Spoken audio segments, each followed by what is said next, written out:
ओम स्वस्ति नो इंद्रो वृद्धस्वा स्वस्ति न पूषा अरिष्टनेमि स्वस्ति नो बृहस्पतिर्दधातु। स्वाहा करें। वर वधू खड़े हो जाएं, एक दूजे के वरमाला पहनावें।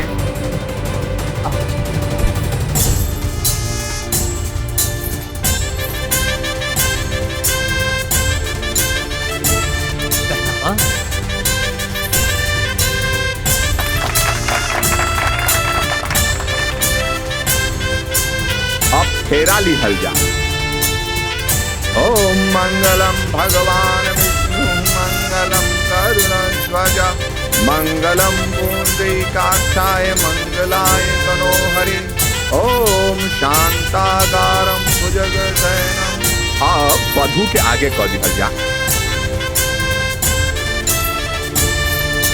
ओम शांताकारं भुजगशयनं पद्मनाभं सुरेशं विश्वाधारं गगनचन्द्रस्यं योगनित्यां गम्यं वन्दे विष्णु भवभयहरणं सर्वलोकैकनाथम्।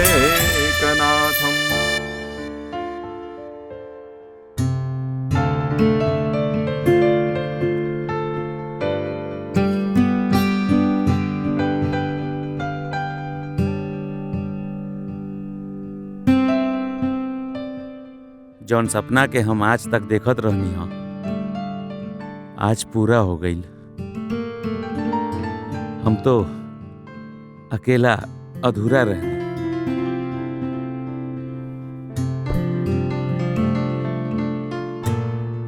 तहरा पाके आज हम पूरा हो गई नी। सच कहीं तो हमरा के विश्वासे न हो रहल बा कि हम सपना देख रहल बानी कि सब सच में हो रहल बा। एक काम करा, ये तनी चींटी काटा था, पता चल जाए कि हम सपना में बनी कि ना।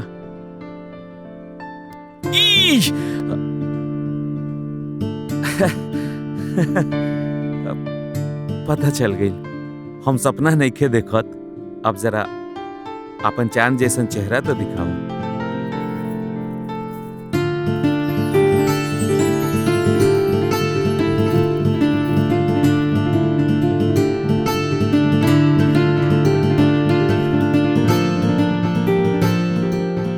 बड़ा सुंदर बारू हो।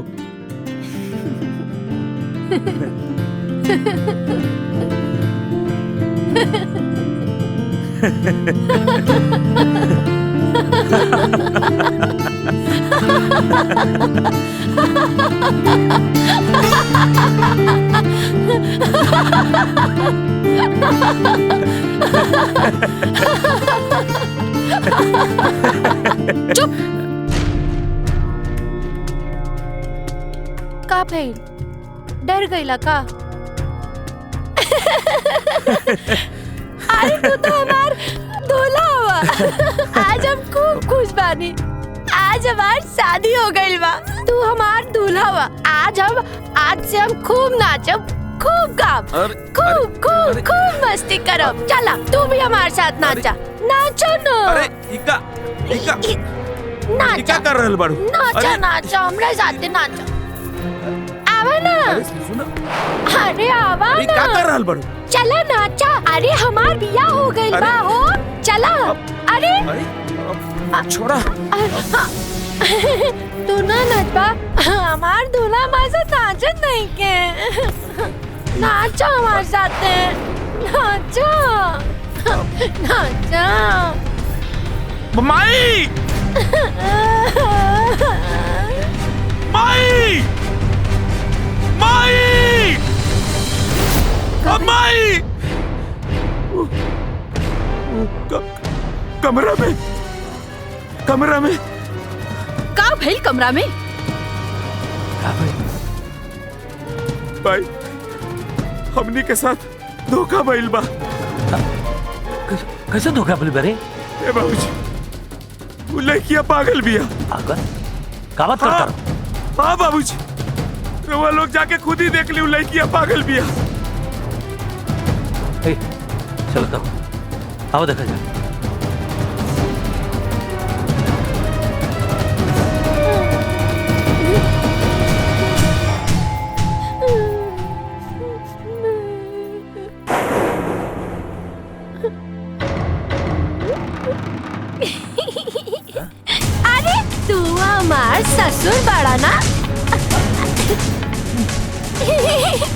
और हमार शादी में तू लोगन नाचबा ना। चला नाचा नाचा हमार संगे, हमार शादी हो गई बा।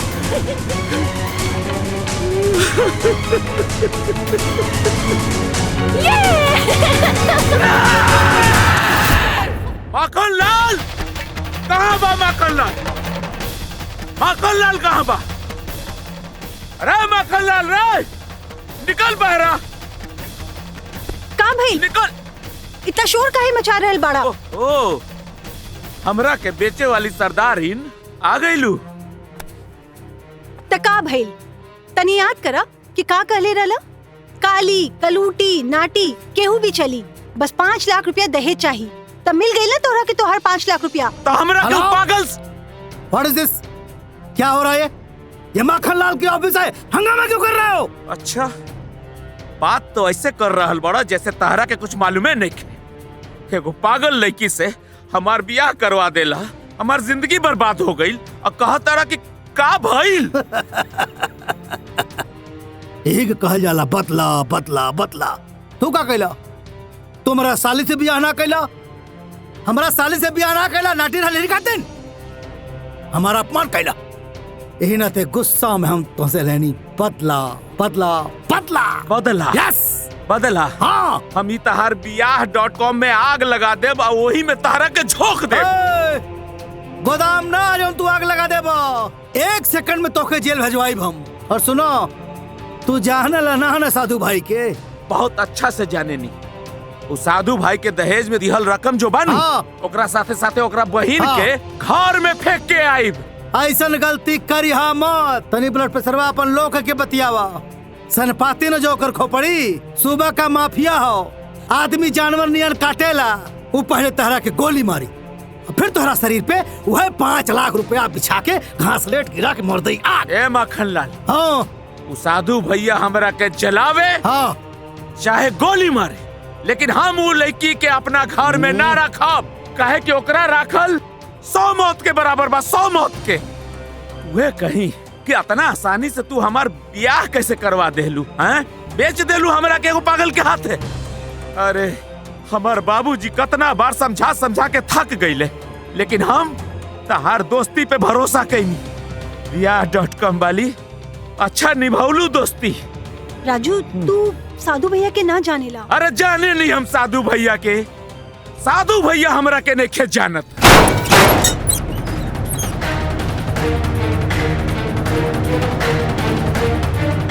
अरे ए साधु भैया, बाहर निकल। 5 लाख रुपया दे के अपन पागल बहन के हमार गला में टांग देले। का सोच ले रहलो कि सीधा साधा नौजवान तोहार रुपया पैसा के आगे बिक जाई? तोहार डर से तोहार पागल बहन के अपन मेहरारू बना ली। कान खोल के सुन ला कि राजू पांडे टेंट वाला तहार माफिया गिरी के धूल चटावे आइल बा।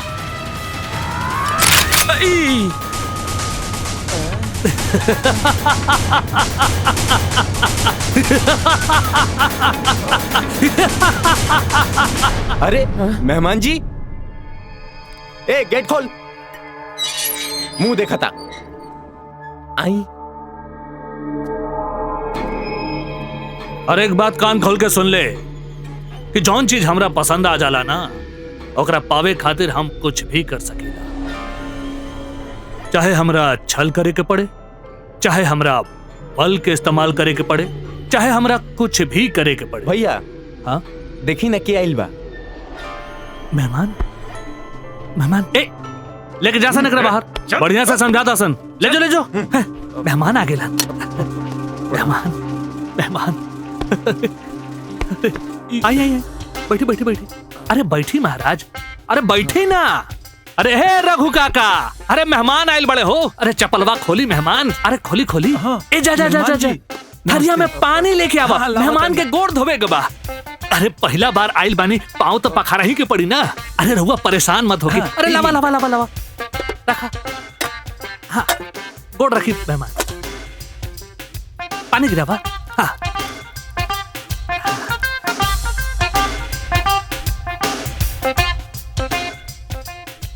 ए रघु काका ले जा थरिया लेके जा, ले जा लेके जा। ठीक बा।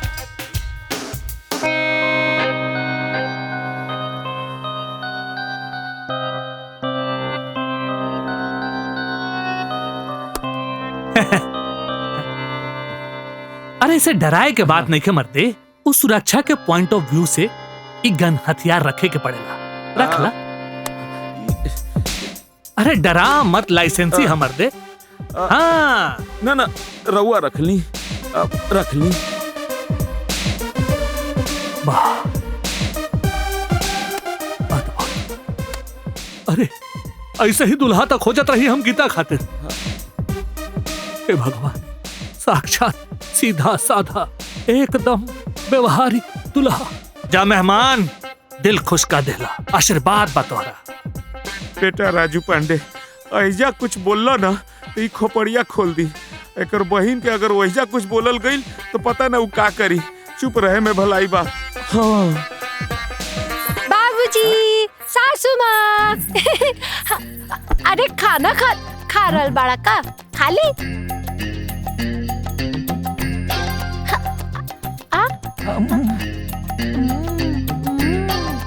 माँ, ई खाना तू बनवलिया ना?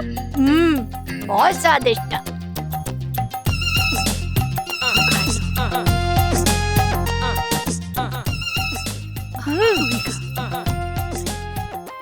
खा लो।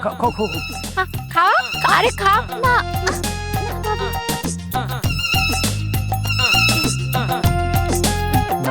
तू खा।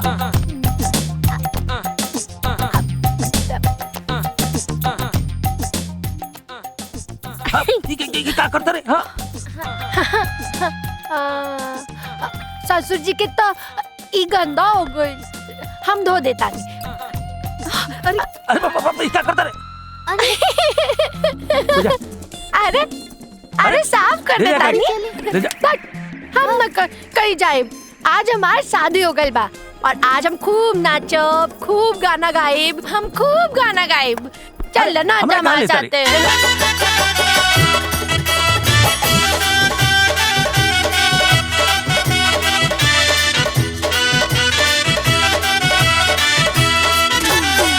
ससुर जी से प्यार मिले, सासू से दुलार मिले।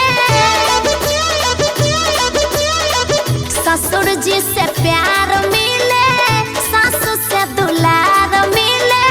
सैया से खूबे हमरा आदर सत्कार मिले। जहिया से दुल्हन बनी ओइनी नु हो, नया साड़ी में गाड़ी पर चढ़ के तो ससुराया गइनी नु हो।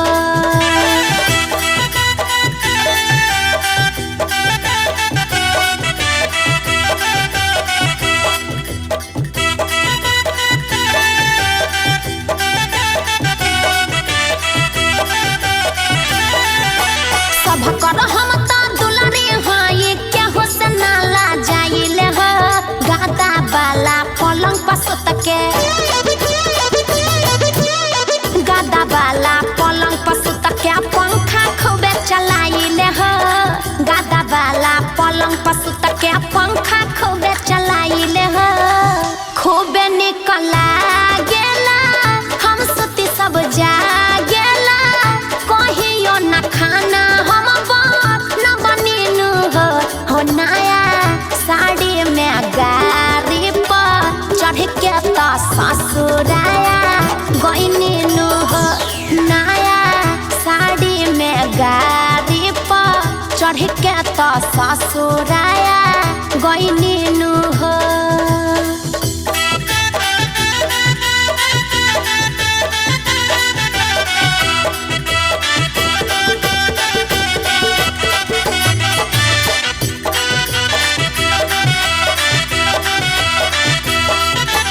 बड़ा भाग से ऐसन ससुरा हमारा तो मिलल बा हो। छोड़ के कतही हम ना जाइब, छोड़ के कतही हम ना जाइब। किस्मत से जुड़ल बा हो। छोड़ के कतही हम ना जाइब, किस्मत से जुड़ल बा हो। रोज पूजा पाठ होला, बड़ा विश्वास होला, खूबे आशीर्वाद हम पहिननु हो। नया साड़ी में गाड़ी पर चढ़ के तो ससुराया गइनु हो। नया साड़ी में गाड़ी पर चढ़ के तो ससुराया गइनु हो।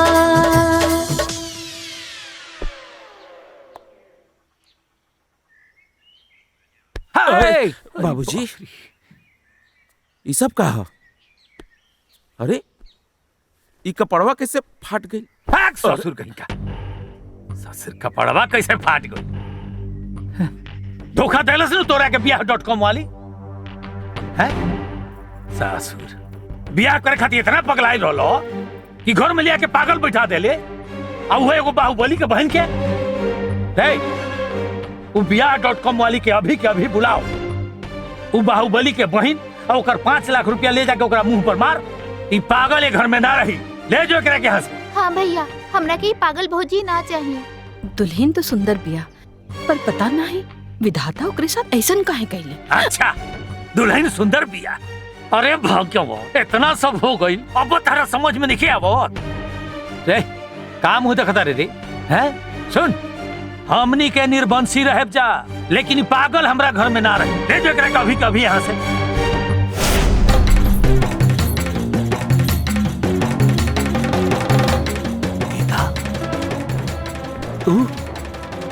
तू एजा कैसे? संभारा अपन बहिन के। धोखा से कैल गइल बिया हमरा के मंजूर नहीं खे। और ई रहल तहार दहेज वाला 5 लाख रुपया। ना ई ना हो सकेला। काहे ना हो सकेला रे? ना हो सकेला मतलब ना हो सकेला।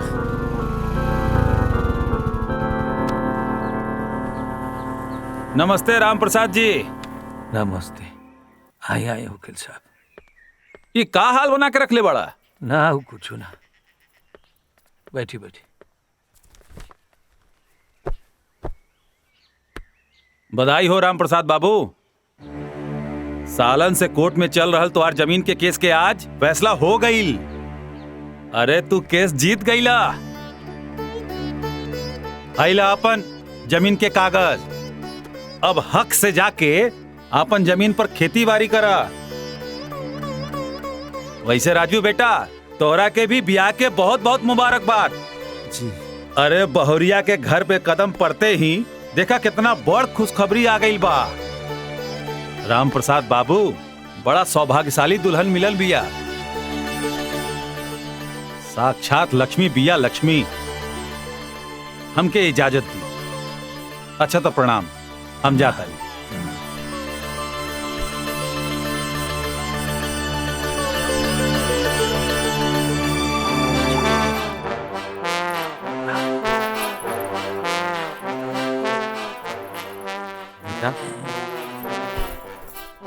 हमार दूल्हा आ गइल, हमार दूल्हा आ गइल, हमार दूल्हा आ गइल।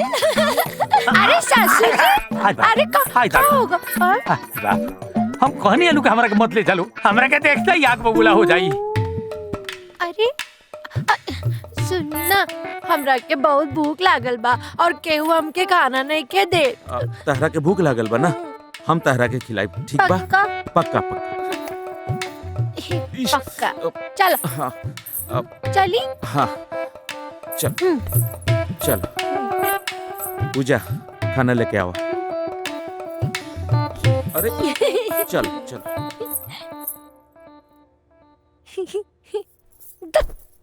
भैया खाना खाना हम खिलाओ। जल्दी खिलाओ, जल्दी खिलाओ। हम खाना खिला देते हैं। ठीक बा।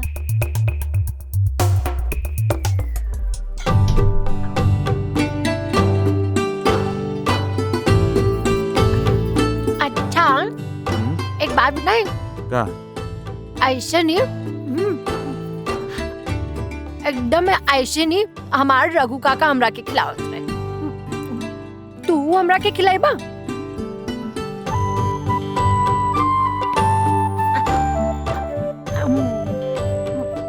का होइल? तू रोवे का लागला? रवा के भी भूख लागल बा का? लिया खिला दी। रुका, हम खिलावत आनी तोरा के।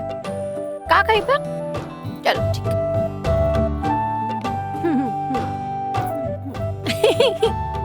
खा खा लो, खा लो।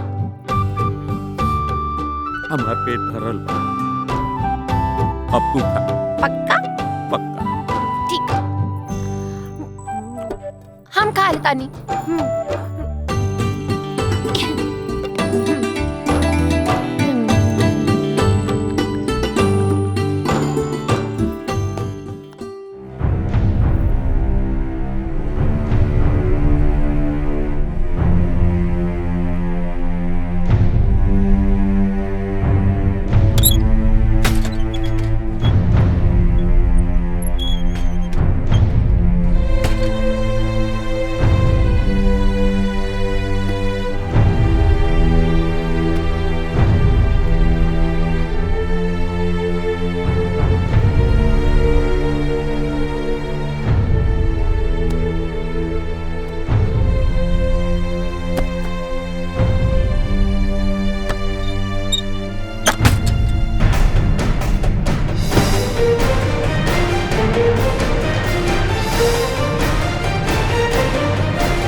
माई कहाँ भाई?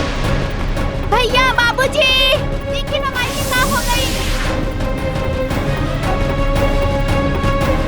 माई, ए राजू, अरे माई, माई, अरे झूठा बाबूजी, हॉस्पिटल लेके चली, जल्दी। डॉक्टर साहब, डॉक्टर साहब, डॉक्टर साहब।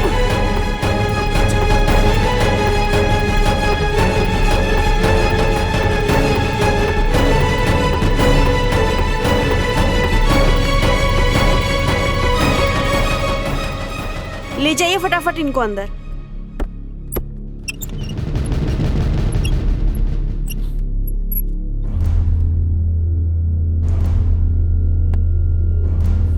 भैया,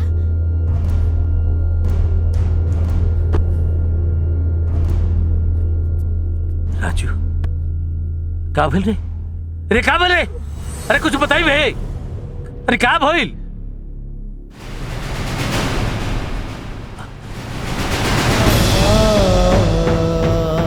बाबूजी,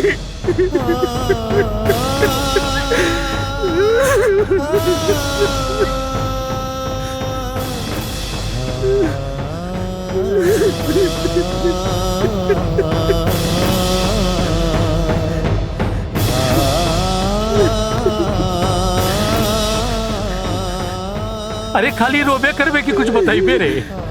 बता ना का भई रे? बाबूजी, का भइला डॉक्टर साहब? तुम्हारी माँ के ब्रेन ट्यूमर बा। ब्रेन? हाँ, उनकर जल्दी से ऑपरेशन करे के पड़ी। हाँ तक करी ना ऑपरेशन करी। ऑपरेशन खातिर 5 लाख रुपया के जरूरत है।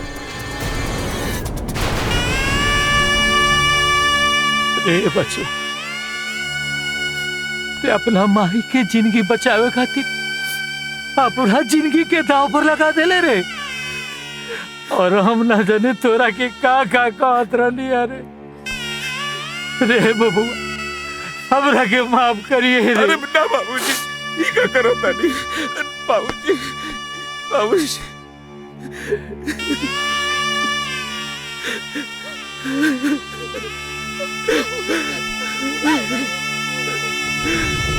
राजू, ब्रेन ट्यूमर आखिरी स्टेज पे बा। अगर टाइम पे ऑपरेशन ना कल गई तो जान भी जा सके ना रवा, ऑपरेशन की तैयारी करी।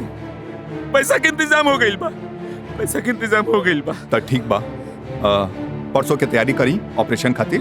हाँ कीजिए कीजिए। डोंट वरी, सब ठीक हो जाएगा।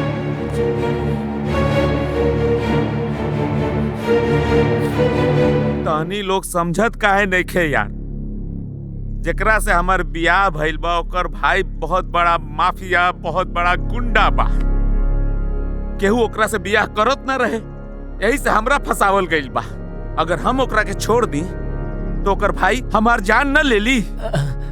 ऊ तोहरा साथे धोखा कैले बा राजू।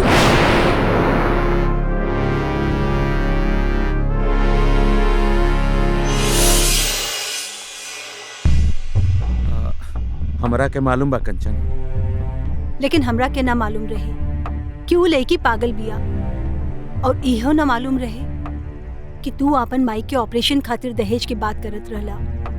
हम ऊ साधु भैया और माखन लाल की मिली भगत के ना बुझ पाऊनी। हमरा के माफ कर दे राजू। अरे ना कंचन, जौन होखे के रहल ऊ हो गई। तोहारी दुल्हा बिक गई बा कंचन। राजू, हम तोहरा साथे दोस्ती कैले बानी। तू भले ही हमरा के माफ कर सकेला, लेकिन हम हमरा के माफ ना कर सकेनी। आ यही से आज हम उ माखन लाल के नौकरी छोड़ के आ रहल बानी। का? हाँ राजू, वो साधु भैया भले ही बाहुबली, माफिया या बड़ा पैसे वाला बा, लेकिन आज ही देश में कानून के सिस्टम चलेला और ई ब्याह धोखा से कैले बा। तू कहे के का चाहता रू? हम अमरनाथ वकील से बात कर चुकल बानी। तब्बे तो हम सोचनी कि इतना बड़ा बाहुबली माफिया आ अमीर आदमी तोहरा जैसन सीधा साधा नौजवान से आपन बहिन के बियाह काहे करवा देलस। तू लो चिंता मत करा, ई बियाह उ धोखा दे के कैले बा, और इहे बात कोर्ट में साबित करे में हमरा कौनो दिक्कत ना हुई। अब क्या बताई ये पंडित जी, हमरा लड़का के तो जिंदगी नरक हो गई बा। कि जब से पगली से ब्याह भइल हमार घर मझधार में पड़ गई बा। आगे कुआं बा आ पीछे खाई, समझे में नहीं आवत कि का कइल जा। बहू, अरे बाप बात करे वाला खिलौना टूट गइल बा। हे, का रे? का हो? बैठे के बा। तो बैठ ना।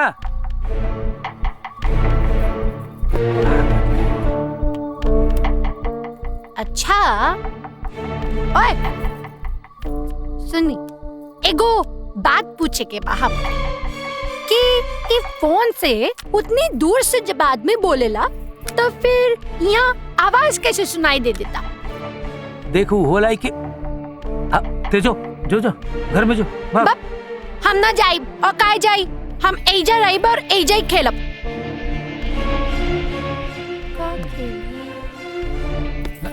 का खेली हम? अगले ठसकारी तू पागल।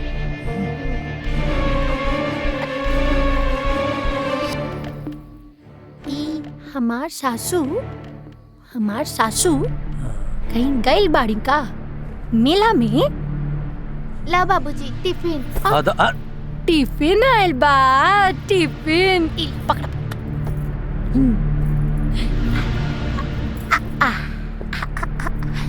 समझ में नहीं आवत कि हम का करी करा के। गीता, हमार हीरो आ गइल बा। ये देखा, हमार हीरो आ गइल बा, हमार हीरो।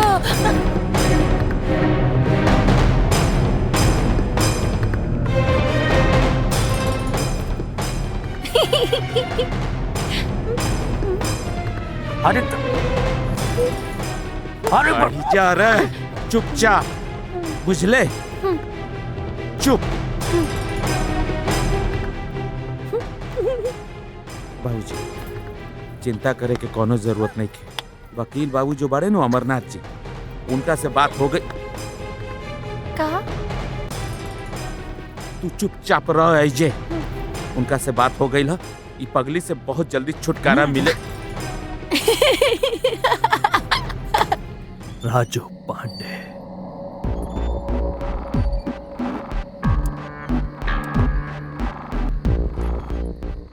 अपना बहन के मोहर ममता के चक्कर में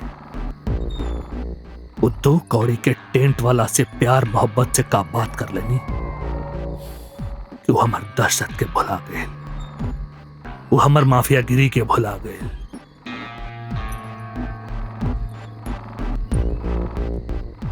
वो हमार बहन के छोड़े खातिर कोर्ट में केस कैले बा ससुरा। कोर्ट में केस कैले बा। हाँ। शेरा, जग्गी, बब्बर, चल सला जोकर पूरा खानदान के खत्म कर दो तने। चलो सन। साधु ई का करताड़ा? अपन गुस्सा के नशा में अपन बहन के सुहाग मिटावे जाताड़ा। हाँ भैया, काका सही कहत बाड़े। ओकरा मरला से अपन बहन विधवा हो जाई। अब हमनी के पैसा पावर के दिखाए के पड़ी। एगो काम कर, इस शहर के पूरा कचहरी, कोर्ट और वकील के खरीद ले। बड़ा से बड़ा वकील कर। कोनो वकील बात तोरा नजर में? वो आपन वकील बाड़न ना भैया। हाँ, प्रेमचंद यादव। जी भैया। एगो काम कर, प्रेमचंद यादव के जेब पैसा से भर दे। कौन हो हालत में वो रजवत की जीते के ना चाहिए। प्रेमचंद यादव के फोन लगाओ। जी भैया। बैठ जाइए। अदालत की कार्यवाही शुरू की जाए। जज साहब, मैं अमरनाथ पांडे अपने मुवक्किल रामपुर कला निवासी राजू पांडे की तरफ से वकालत करने आया हूं। राजू पांडे गांव के सीधे साधे परिवार का टेंट हाउस चलाने वाला एक छोटा मोटा व्यवसायी है, जिसके साथ सूबे के बाहुबली साधु भैया ने अपनी मानसिक बीमार बहन की शादी की। लिहाजा कोर्ट से मेरी इल्तिजा है कि इस धोखे से की गई शादी को रद्द करते हुए मेरे मुवक्किल राजू पांडे को उस लड़की से निजात दिलाई जाए।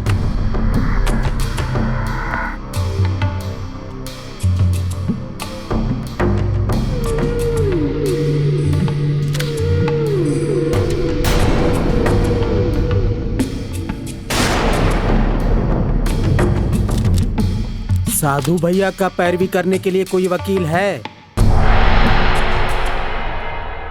अरे अपन वकील कहाँ मर गए रे? अपन वकील ना भैया, हमनी के केस जीते खातिर सब सेट कर ले बाड़े।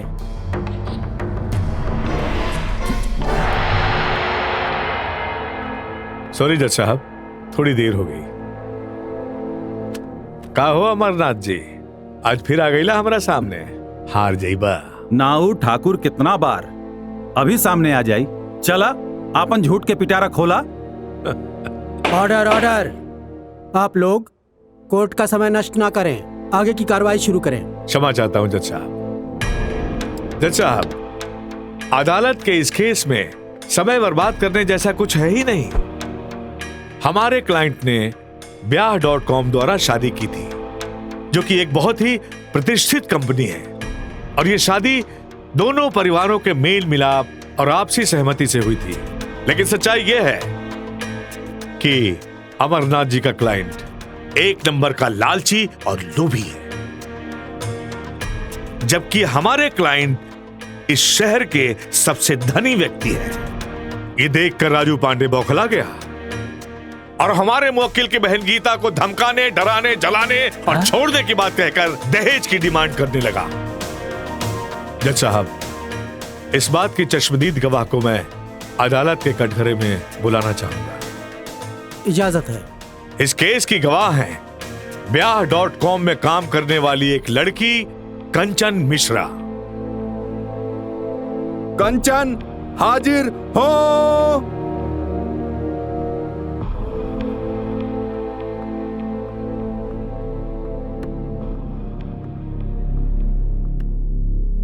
नमस्ते।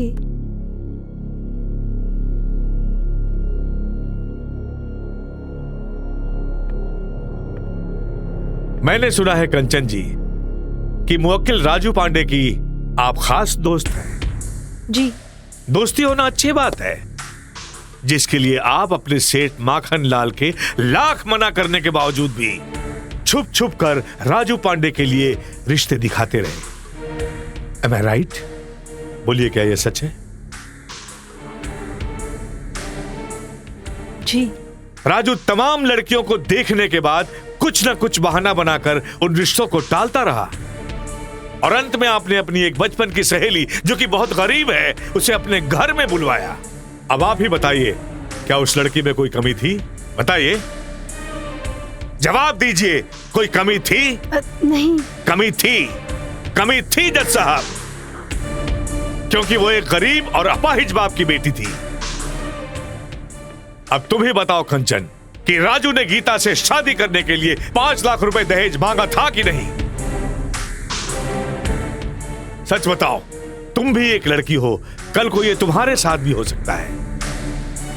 बताओ, शादी के लिए 5 लाख रुपए मांगे थे कि नहीं? जी मांगा था। थैंक यू वेरी मच। वकील साहब, आपको कुछ पूछना है? नहीं।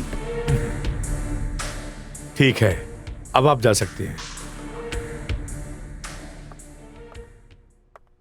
जज साहब, राजू पांडे सिर्फ दहेज के चक्कर में शादी करना चाहता था और जब हमारे क्लाइंट ब्याह.com में गए तो राजू पांडे ने उसी 5 लाख के दहेज के लालच में शादी कर ली। लेकिन उसका दहेज का लालच बढ़ता गया, इतना बढ़ता गया कि गीता पर जुल्म करने लगा और उसे पागल करार करके हमारे मुवक्किल साधु भैया को ब्लैकमेल करने लगा। मिलॉर्ड। जज साहब, वकील साहब झूठ बोल रहे हैं, जबकि ऐसा नहीं है। अब चुप, मुंह बंद कर मुंह। झूठ कहा था चुप हो जाओ, चुप। Order order. अरे आप लोग शांत हो जाइए, बैठिए, आप बैठ जाइए, शांत हो जाइए आप लोग। बैठ जाओ।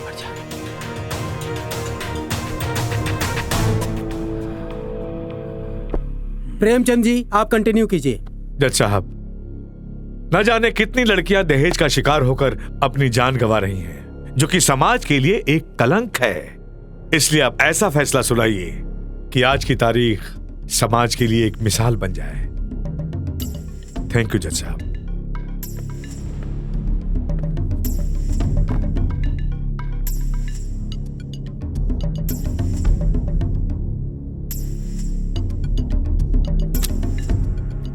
ये अदालत अगले तारीख तक के लिए मुलतवी की जाती है। जब तक फैसला ना आ जाए तब तक गीता राजू के घर में उसकी पत्नी बनके रहेगी।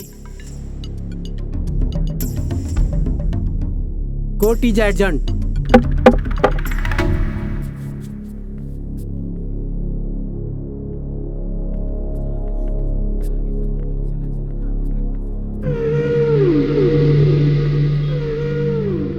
कैसन लागल अमरनाथ जी? प्रेमचंद जी, दिया बुते से पहले बहुत तेज फड़फड़ाला। इस दिया में बहुत तेल बा, हवा के झोंका से बुझे वाला नहीं के। वो तो अगले तारीख में पता चल ही जाई कि दिया में कितना तेल बा। जय राम जी की। जय राम जी की। तोरा दहेज चाहिए ना? अरे 5 लाख का 5 करोड़ देवे खातिर तैयार बानी हम। बाकी तू ऐसा नौटंकी मत कर ऐसा नौटंकी। अरे कितना कीमत बा बोल ना, हम पैसा देवे खातिर तैयार बानी, खरीद लेब तोरा के। बाकी हमरा बहन के साथे कुछ गलत ना होके के चाहिए, ना तो हम का करब तोरा पता बा? जान से मार दे बा ये ना, तब मार दे हमरा के जान से। हमरा के अब अपना जान के कोनो परवाह नहीं खे, बुझला? धोखा से कैल गइल बिया हमरा के मंजूर नहीं खे। और एक बात, अब ये लड़ाई हमारा तहार नहीं खे, सच और झूठ के बा, जेकर फैसला अदालत करी। चला बाबूजी, चला। आराम से। काल तेरा माई के ऑपरेशन होके वाला बा। सोचा था नहीं कि इतना पैसा आई कहां से। रहुआ चिंता जिन करी, पैसा के इंतजाम हम कॉल ले बनी। हाँ, व्यवस्था हो गई बा। बियाहवा में मिलल पैसवा देबो का? ना, 5 लाख रुपया पगली के साथ साथ ओकरा घरे जाई। कंचन भी कुछ पैसा दे रहल बिया और फिर टेंट बेचे के भी बात चल रहल बा। अब अब रहुआ ज्यादा ना सोची, सब ठीक हो जाए। जाए आराम करिए।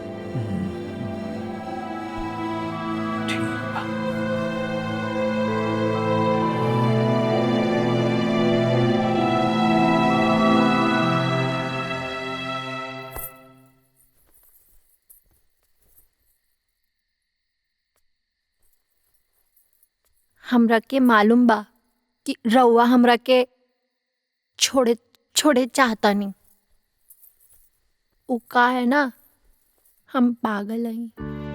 हमार भैया तोरा साथे बहुत बड़ा धोखा कैले बाड़े।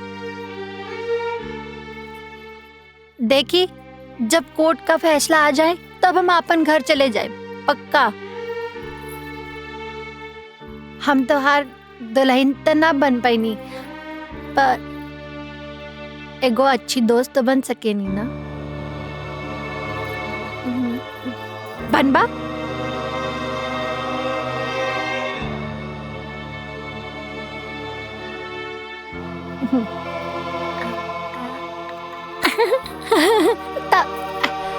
ता इला इला ई कंगन और ई अंगूठी भी ई सब रखा और ऐसे मार माई के दवा के पैसे दे दा, ठीक है? अच्छा एक बात पूछी, हमके माई से मिलावे ले चल बका? लीच ठीक बा, हम लेके चलो।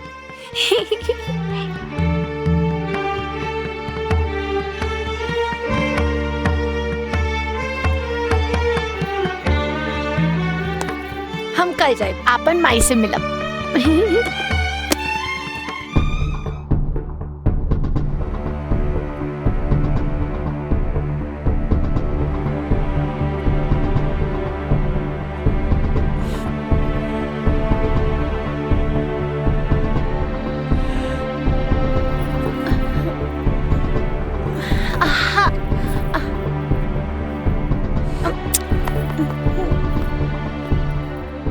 रोई मत। अरे बाबूजी, चिंता मत करी, माई के कुछ ना होई। हम बिनते कैले बानी भगवान जी से। अरे हमार सेटिंग बा, तो अपन मन छोटा मत करा, माई ठीक हो जाए। देखी यूं यूं यूं चुटकी में यूं ठीक हो जाए माई। अरे यार, कैसे समझाएं? बाबूजी मत रोई ना, मत रोई, मान जाई। देखिए हम तो ना रोवतानी ना। राजू, हाँ का भाई डॉक्टर साहब? ऑपरेशन सक्सेसफुल हो गई का? कुछ देर बाद जाके तू माई से मिल सकेला। देखी हम काले रहनी ना। अरे माई ठीक हो जाए। अरे फर्जी रो रहे हैं, भगवान से हमार सेटिंग रहे।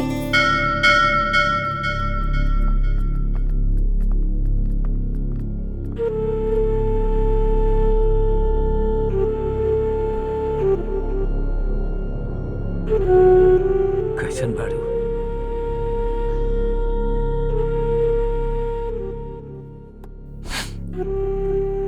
बता तारा दोबारा जीवन दान मिलल बा, और एमे तारा नालायक बेटा के बहुत योगदान बा। एगो बात कही जी, जब से बहुरिया घर में आयल बिया तब से सब शुभ हो रहा बा।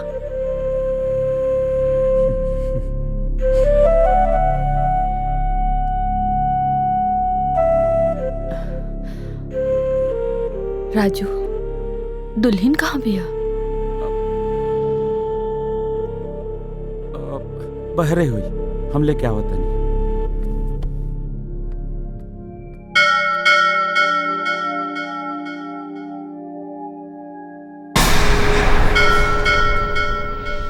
हे भगवान, अगर ये ठीक रही तो कोनो दिक्कत ना रहे।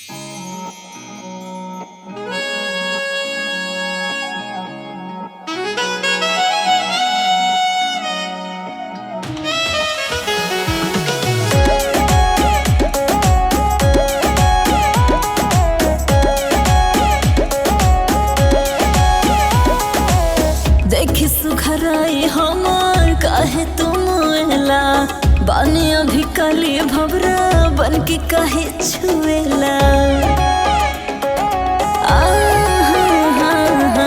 देखी सुघराई हमार काहे तुम एला बाने अभी काली भवरा बन के काहे छुएला तोहरो सूरत आई मन मरेला तोहरो सूरत आई मन मरेला नजरबा बन मारेला कजरबा जान मरेला नजरबा बन मारेला कजरबा जान मरेला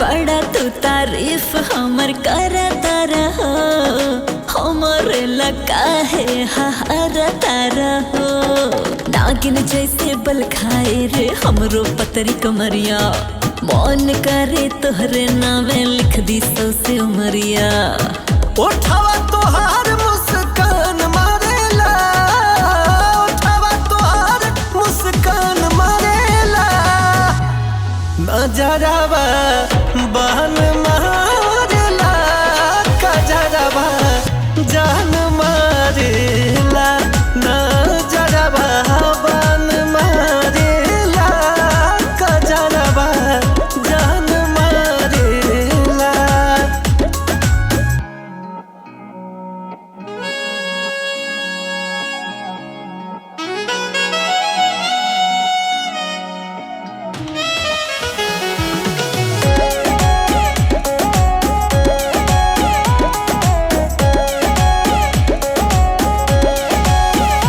हाँ हमरो सवरिया त तू ही बड़ा हो मन के भीतरिया भी तू ही बड़ा हो सुना ये दिल जनिया दिल के भीतर आके धस गइलू घर बना के हमारे घरे जावा में बस गइलू रही रही मनवा उफान मारेला रही रही मनवा उफान मारेला नजरबा बहन मारेला कजरबा जान मारेला नजरबा बहन मारेला कजरबा जान मारेला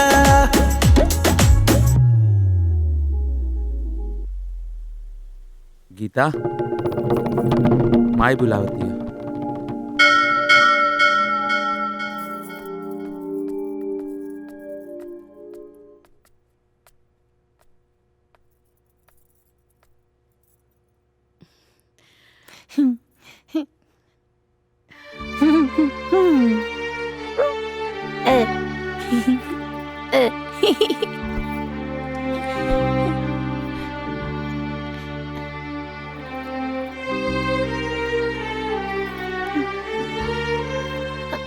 ओला ओला ओला ओला ओला माई काल कोर्ट में पेशी बा वकील साहब के फोन आयल रहे बुलौले बड़े हम मिल के आवत नहीं आई बाबूजी।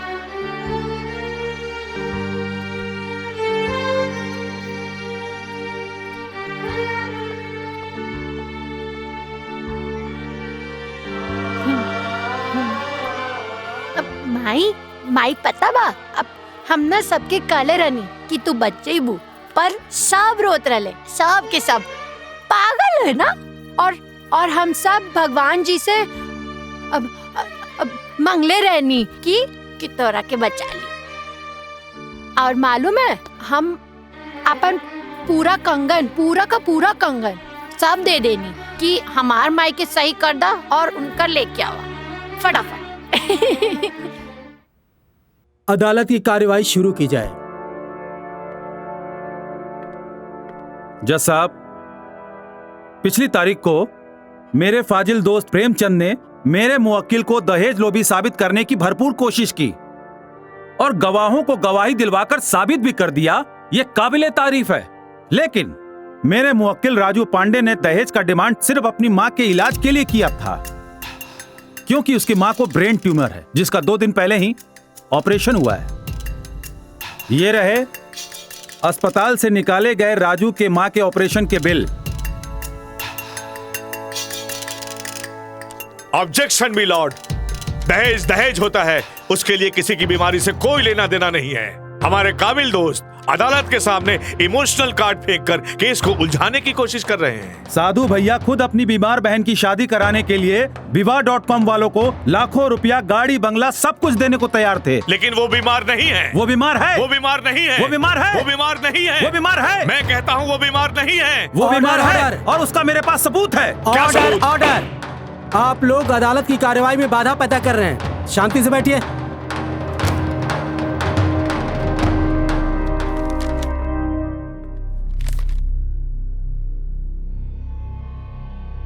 अमरनाथ जी, अगर आपके पास कोई सबूत हो तो अदालत के सामने पेश कीजिए। जी सर।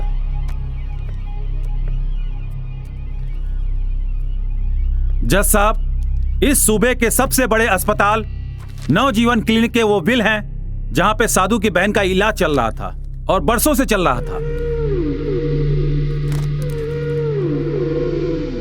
क्या शादी से पहले राजू को गीता के पागल होने की खबर थी? नहीं जज साहब, और इसी बात को साबित करने के लिए मैं बिया.com के मालिक मिस्टर माखनलाल जी को कटघरे में बुलाना चाहता हूं। इजाजत है। माखनलाल हाजिर हो।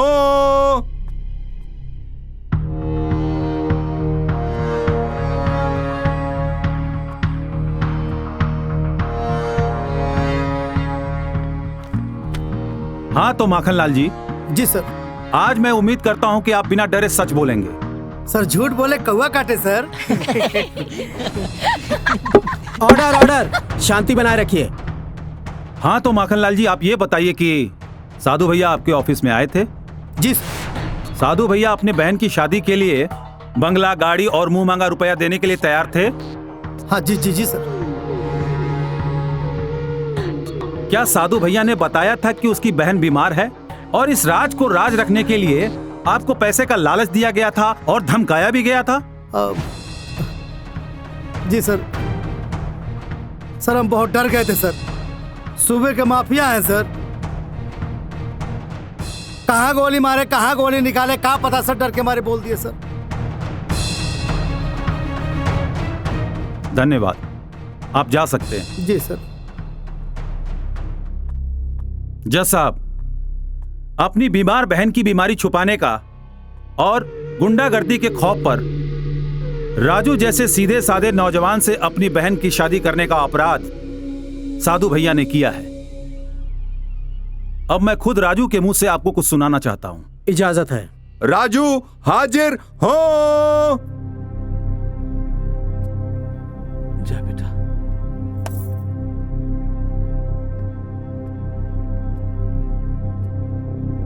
प्रणाम। हाँ तो राजू, आपको ब्याह से पहले पता था कि गीता मानसिक रूप से बीमार है?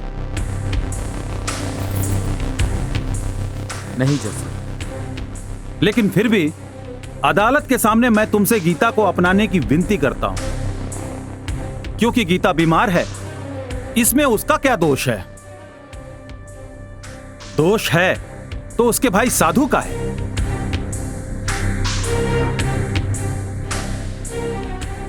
जज साहब, गीता बहुत अच्छी लड़की है। अगर हम गीता को पहले से जानते होते तो हम उससे खुशी खुशी ब्याह कर लेते और जीवन भर उसका इलाज भी करवाते। लेकिन उसके भाई ने अपनी ताकत और घमंड के बल पे धोखे से ब्याह करवाया है, जो कि हमको मंजूर नहीं है जज। काहे कि धोखा और डर से बना हुआ रिश्ता इंसान को जीवन भर खुशी से जीने नहीं देता है। इसलिए हम गीता को अपनाने से इनकार करते हैं। ठीक है राजू, आप जा सकते हैं।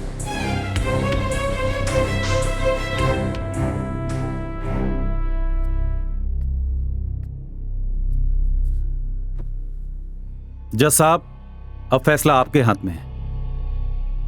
Thank you.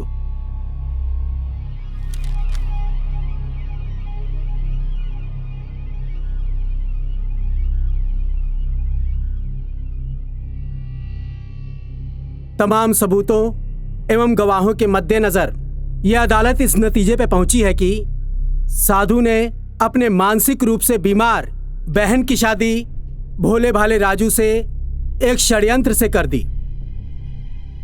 लिहाजा यह अदालत इस शादी को षड्यंत्र मानते हुए खारिज करती है और साधु अपनी बहन और दहेज में दी गई सारी रकम को वापस लेकर राजू से आज के बाद कोई भी संबंध नहीं रखेंगे। अदालत ये फैसला सुनाती है और राजू पांडे को सख्त चेतावनी दी जाती है कि दहेज लेना और देना दोनों कानूनी रूप से अपराध है। इसका पालन करें, अन्यथा कड़ी से कड़ी कार्रवाई की जाएगी। Court is adjourned.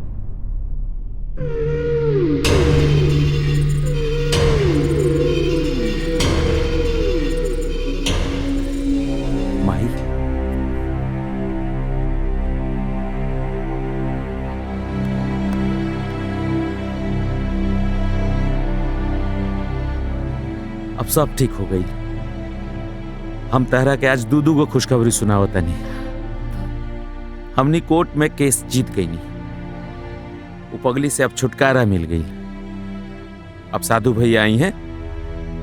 अब 5 लाख रुपया लेके अपन बहन के लेके जाई हैं। और दूसरा खुशखबरी माई, डॉक्टर साहब को अदले बड़े कि हम अपना माई के लेके जा सकता नहीं, तो हम जाता नहीं डिस्चार्ज के पेपर बनवावे, फिर घर चलल जाई। ठीक बा माई, आओ तनी। हाँ हाँ।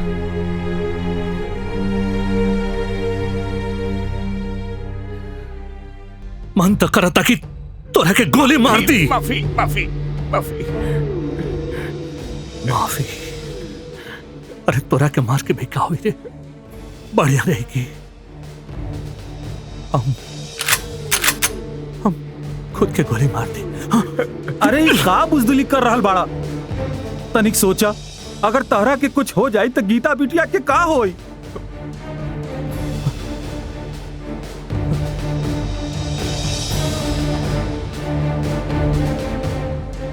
हमारे बहन के छोड़ला के बाद राजू से तो कोनो रिश्ता ना रह जाए ना।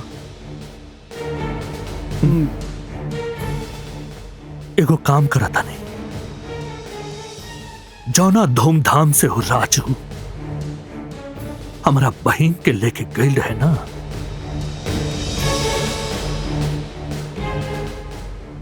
ठीक वही तरह हम धूमधाम से बैंड बाजा गाजा के साथे हम अपना बहन के लेके आए और ओकरा बाद वो रजुआ टेंट वाला के और ओकर पूरा खानदान के बर्बाद कर दे।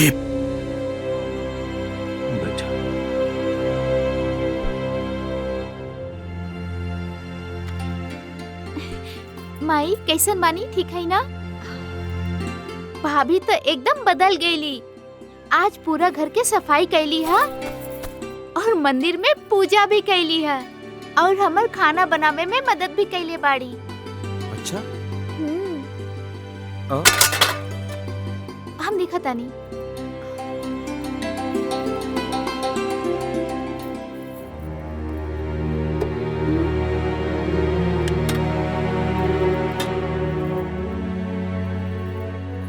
पूजा, एकरा के किचन में घुसे देवे के का जरूरत रहे? 2 दिन के मेहमान बाड़ी, एकर भाई आई और एकरा लेके जाई, बस खेला खत्म।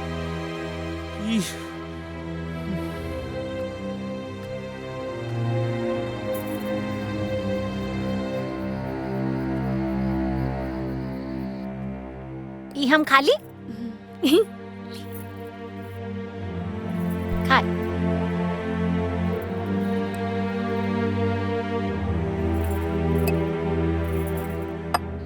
हाँ कंचन, हम फैसला कर ले बनी।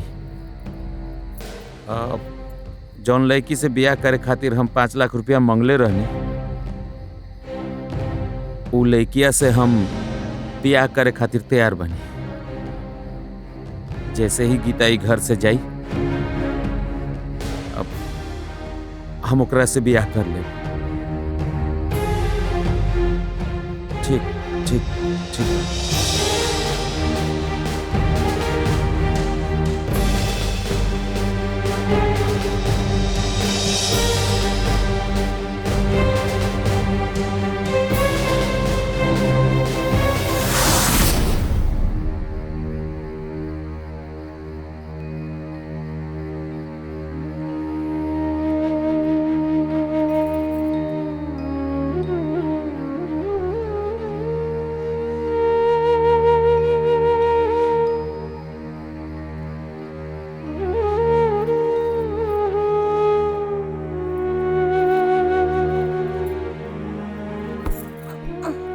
लाई हम तो हार गोड़ दबाते तानी।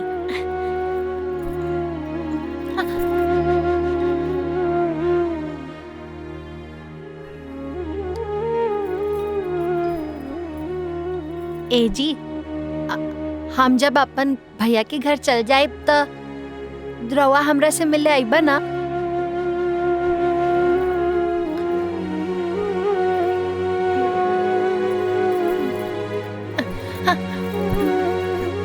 पता बा जब तू आइबा ना तो हम अपन बंगला के छत से खूब जोर जोर से चिल्लाकर कहब कि हमार दूल्हा आ गई, हमार दूल्हा आ गई।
अरे सखिया रे पग पग ठोकरवा हमके लागे लाए राम कि अरे सखिया रे पग पग ठोकरवा हमके लागे लाए राम।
सखिया रे कि अरे सखिया रे बिना पिया बसरिया केहू न सवार लाए राम कि अरे सखिया रे बिना पिया सरिया केहू न सवार लाए राम।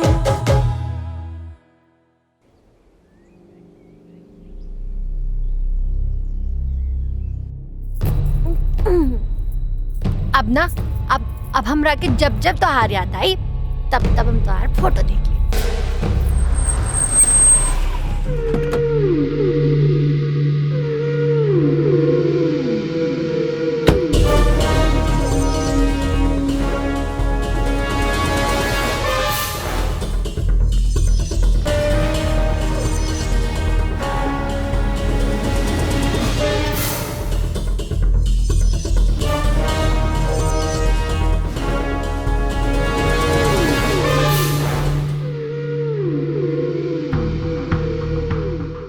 मुकेश,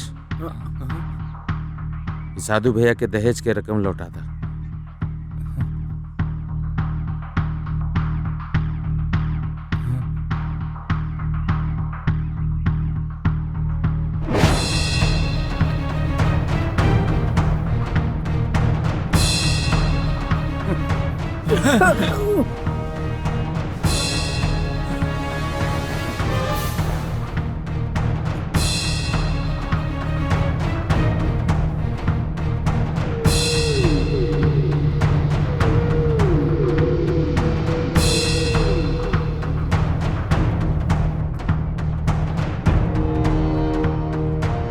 कंचन, पूजा, गीता के लेके आओ।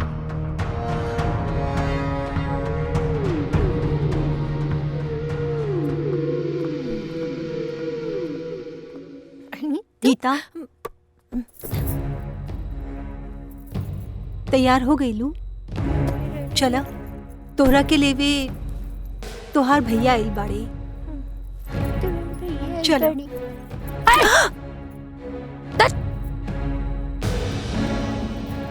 ई बैग हमार बा और भैया भी हमार बाड़े। दे बक जा यहाँ से। अरे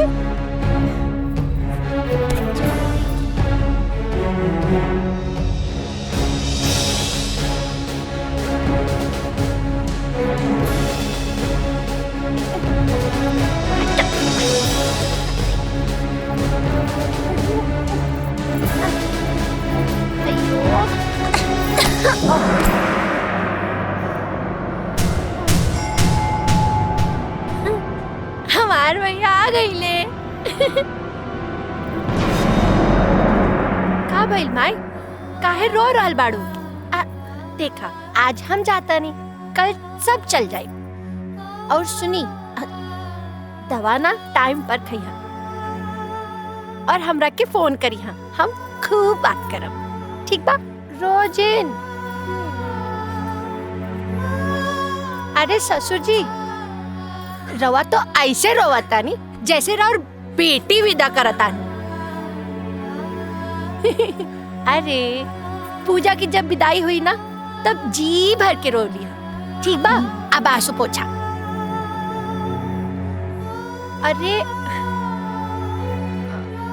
अरे पूजा देखी, जब तोहार शादी हुई ना तब हमरो बुलैहा, पक्का? हमने लोग खूब मजा करब साथ में। और कंचन, रवा के तो हम कब्बो ना भूल पाई, तोहरा वजह से तो हम अपन दूल्हा से मिल पाई। हमार दूल्हा लाखन में एक लाखन।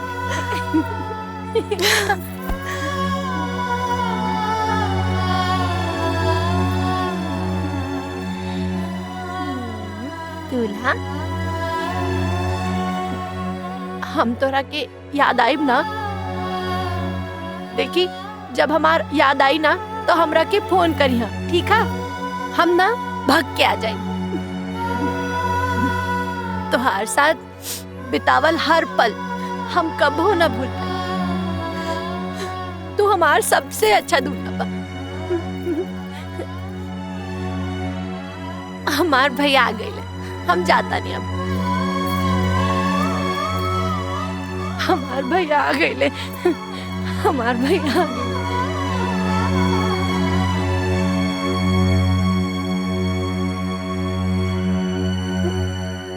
वैसे राजू बेटा, अरे बहुरिया के घर पे कदम पड़ते ही देखा कितना बड़ खुशखबरी आ गई बा।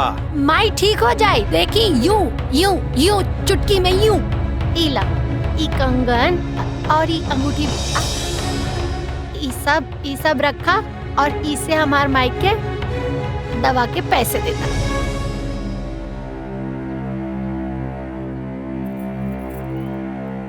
गीता,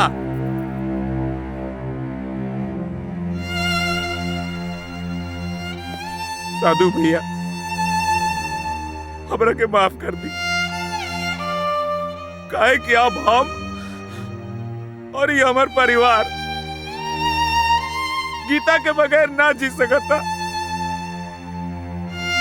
भैया इस संजोग तो विधाता बनौले बा, एमे गीता के कोनो दोष नहीं खे। गीता जब से ही घर में आयल बाड़ी तब से ही घर में सब कुछ अच्छा ही अच्छा हो रहा बा। हम बहुत पुराना जमीन विवाद में फसल रहे, वो वापस आ गई और माई के बहुत खतरनाक बीमारी रहे, ओकर इलाज हो गई। अब देखी ना साधु भैया, हमरा जैसन सीधा साधा नौजवान राउर जैसन बाहुबली से लड़ गई, केसो जीत गई। साधु भैया गीता हमार दुल्हन हो, हमरे दुल्हन रही। अभी हमरा घर के लक्ष्मी है और हमार बहू यही जा रही है। हमार बहू के हम दवा करवा ले, इलाज करवा ले बोकर। हाँ भैया, हम भाभी के कुल काम सिखाए। और एक बात साधु भैया, भगवान रउआ के पगली बहन देले रहले तो रउआ अपन पगली बहन के छोड़ न देनी, और जब भगवान हमरा के पागल दुल्हन देले बड़े तो हम अपन दुल्हन के कैसे छोड़ सकता नहीं। साधु भाई, कोर्ट कचहरी का असली फैसला था आज भैला, अब रहुआ माफ कर दी। सोची मत, माफ कर दी।